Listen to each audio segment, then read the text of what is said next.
नमस्कार, स्वागत है आप सभी का एफएम के डिजिटल प्लेटफॉर्म में। मैं हूं आपके साथ सुनील चौहान। होली का त्योहार जैसे जैसे नजदीक आ रहा है, तमाम एयरलाइंस ने अपने फेयर में इजाफा कर दिया है।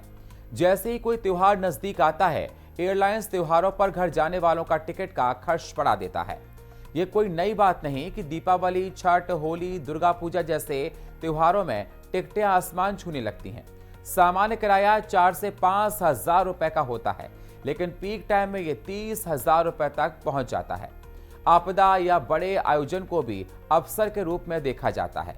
एयरलाइंस इसे मौका मानकर किराया बढ़ा देती है। अब होली नजदीक है और स्कूल की छुट्टियां भी शुरू होने वाली हैं। ऐसे में यात्रियों को महंगे टिकट खरीदने पड़ते हैं।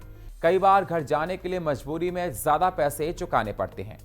सुप्रीम कोर्ट की टिप्पणी यात्रियों के हित में महत्वपूर्ण कदम मानी जा रही है।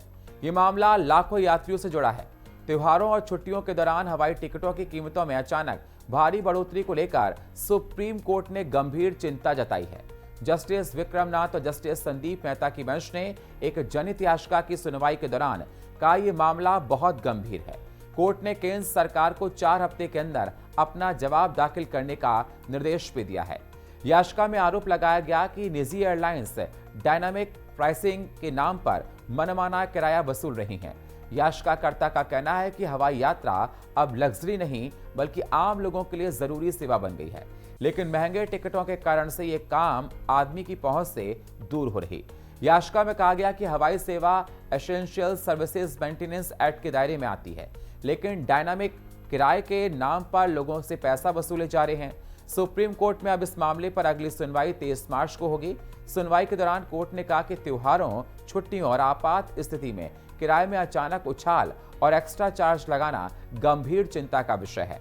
बेंच ने इसे विचार करने लायक बताया है। केंद्र सरकार के वकील ने कोर्ट को बताया कि इस मुद्दे पर उच्च स्तर पर विचार किया जा रहा है। उन्होंने जवाब दाखिल करने के लिए अतिरिक्त समय मांगा, जिसे कोर्ट ने मंजूर कर लिया।